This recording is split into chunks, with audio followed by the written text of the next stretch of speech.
God created the human body as a highly tuned physical engine of immense power, but it needs fuel to keep running. This fuel is known as food. God created in us an appetite for food, known as hunger, to ensure that the body gets fueled.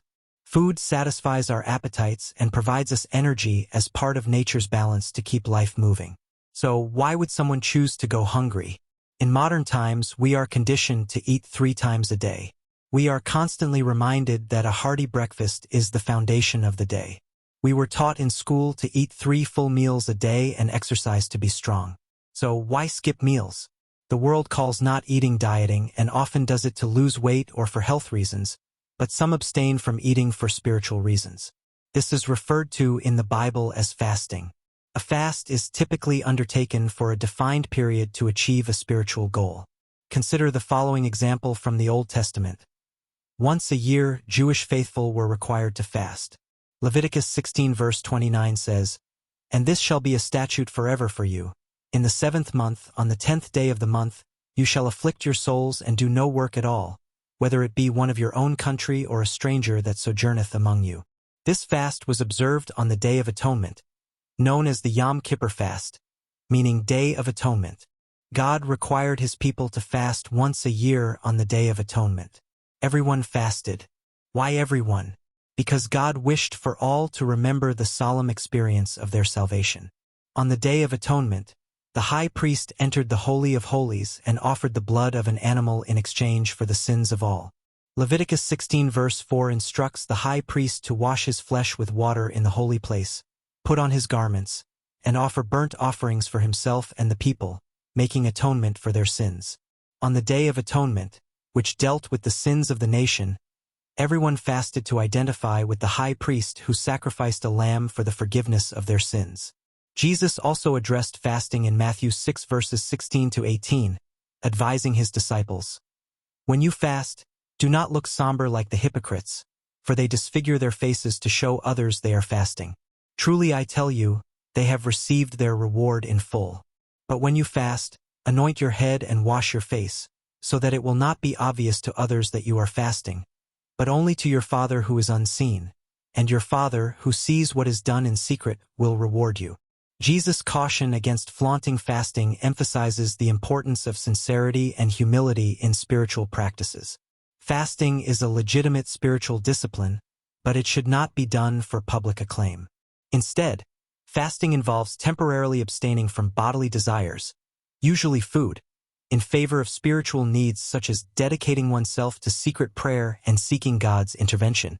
When fasting, the goal should be to seek God's approval and reward rather than the approval of others. Concerns about fasting may arise, especially for those who have never fasted before. The idea of going without food for any period can be daunting as we are accustomed to eating 3 times a day. Many wonder if they will feel hungry and if hunger pains will be painful. Others worry about whether they can endure fasting and fear embarking on a journey they cannot complete. There may also be concerns about encountering temptations.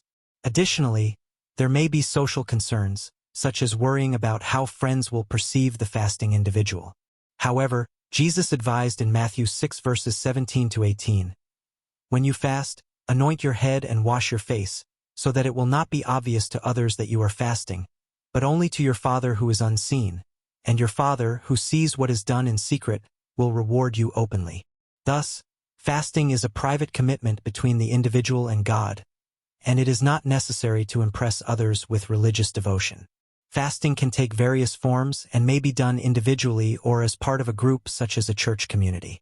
It is not about dieting or eliminating food for health reasons, but rather a spiritual discipline paired with prayer. Fasting helps individuals improve their spiritual fitness and become prayer warriors for God. Just as soldiers require discipline, Christians too must engage in spiritual exercises, including fasting, to strengthen their faith. Embarking on a fast requires a clear understanding and commitment, as it can be spiritually and physically demanding, akin to climbing a mountain.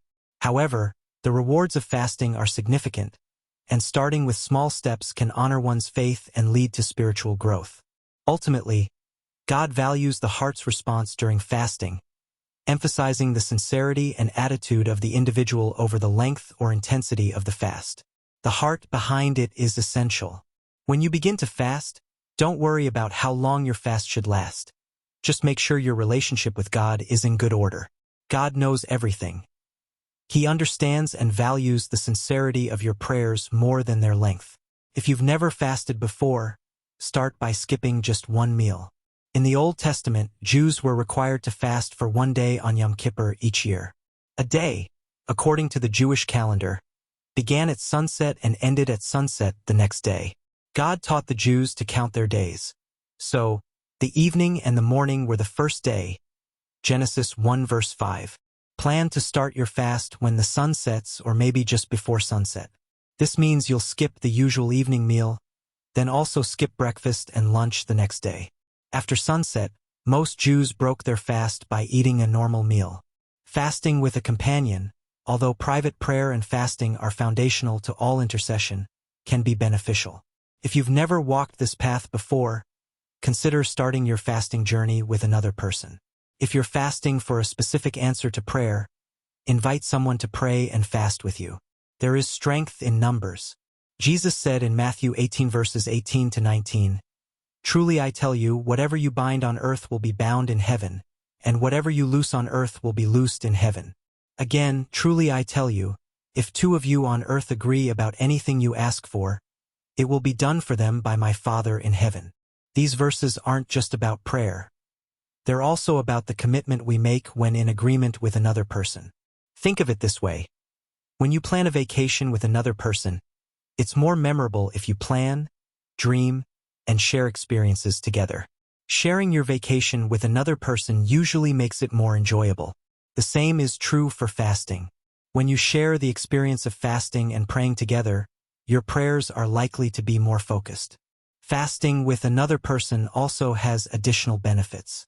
You'll have someone to discuss your doubts, questions, and fears with, for advice, and to check how it's going. This phone call might give you the motivation you need to keep going. Don't forget the celebration.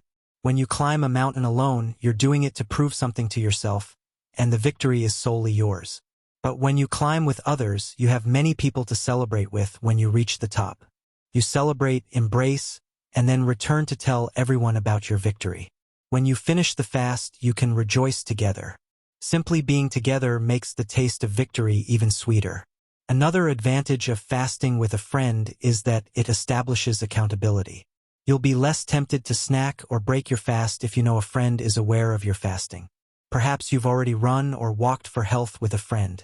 If so, you understand how having a partner can help you stay committed when things get tough. If you're strong, you might not need someone to help with accountability, but if you're not, teaming up with someone in the same boat can be beneficial. Fasting with purpose. When you're preparing to fast, look deep within your heart to discover why you're fasting. There are countless reasons for fasting, which we'll discuss. You might already have a reason. When young David faced Goliath, no other Israeli soldier wanted to confront the giant.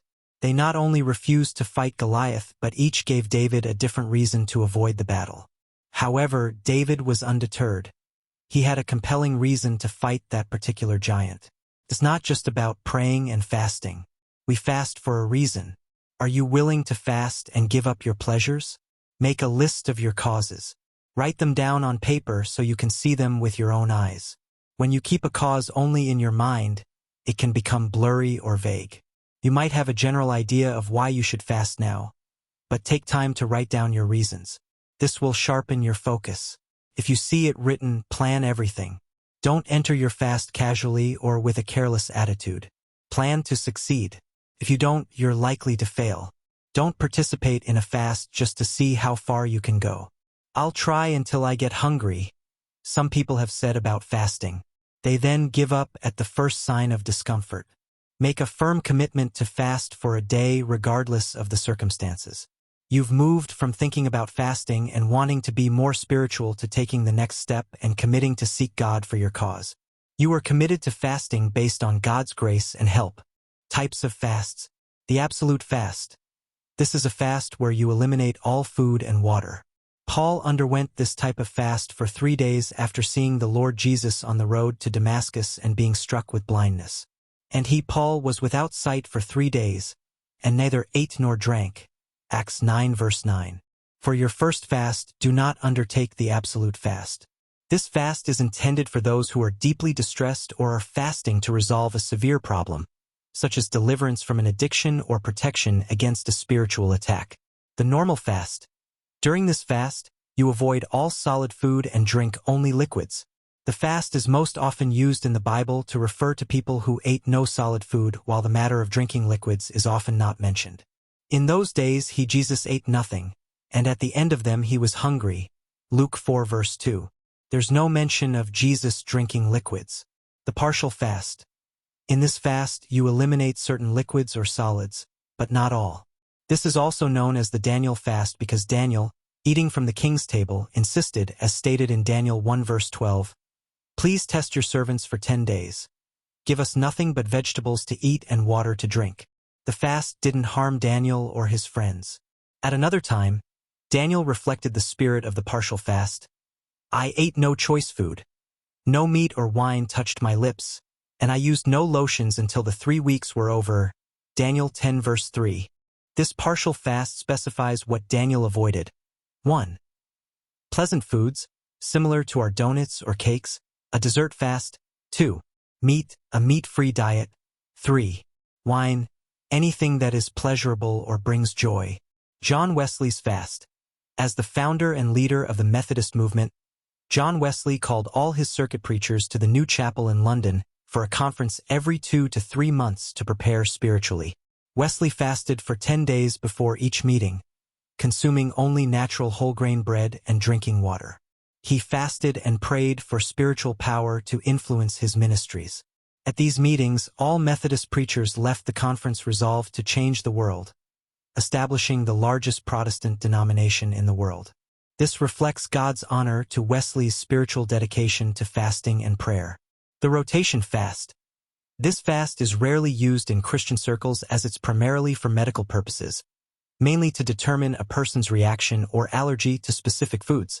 Groups often use the rotation fast to cleanse their system. The patient usually undergoes a normal or absolute fast for 1 day. Then for 6 days, only one new food group is introduced and consumed each day, rotating among the food groups. This helps to determine which food is causing a person's physical problem through elimination and exclusion. Choosing a fast. When preparing to fast, several factors need to be considered. Evaluate your specific situation before deciding on the best approach for you. Here are some ideas. First-time fasting factor. As mentioned earlier, if this is your first fast, I recommend starting with a 1-day Yom Kippur fast.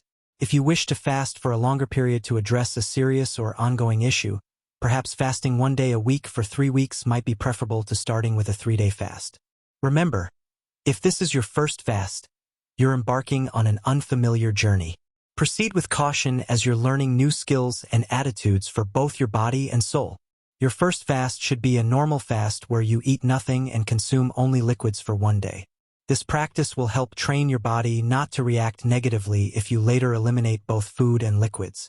Matching factor. You should try to match the reason for your fast to the type of fast. Choose a normal fast for a routine request and a more stringent fast for a more serious problem. Comfort factor. You should feel at peace with both the duration and the type of fast when deciding what you'll eliminate while praying. You shouldn't doubt yourself or feel guilty for doing something. Timing factor. A variety of factors influence your decision to fast or the duration of your fast. Consider your weekly schedule. Which days are not suitable for fasting? What special event is coming up that makes fasting inadvisable, like Thanksgiving, Christmas, or weddings? Never start with a long fast as you won't know what to expect from your body or how you'll react emotionally. A 1-day fast is very manageable. Whatever fast you choose as your first, keep in mind that it is a leap of faith. God sees your heart and will reward you accordingly. Prayer. May God grant us the wisdom to understand the spiritual purpose and benefits of fasting, reminding us that it's not the abstention from food alone that brings us closer to Him, but the sincerity of our heart and the pursuit of a deeper connection through prayer. May we fast not for visibility to the eyes of others, but for visibility to the heart of God who sees in secret and rewards openly. We thank the Lord for the strength and discipline that fasting provides, teaching us to depend more on Him and less on ourselves. Amen. If this content was valuable to you, I ask for your support with your subscription so that you don't miss any of our upcoming videos. Together, we can enlighten more minds and expand our understanding. Thank you for being here, and may God bless you.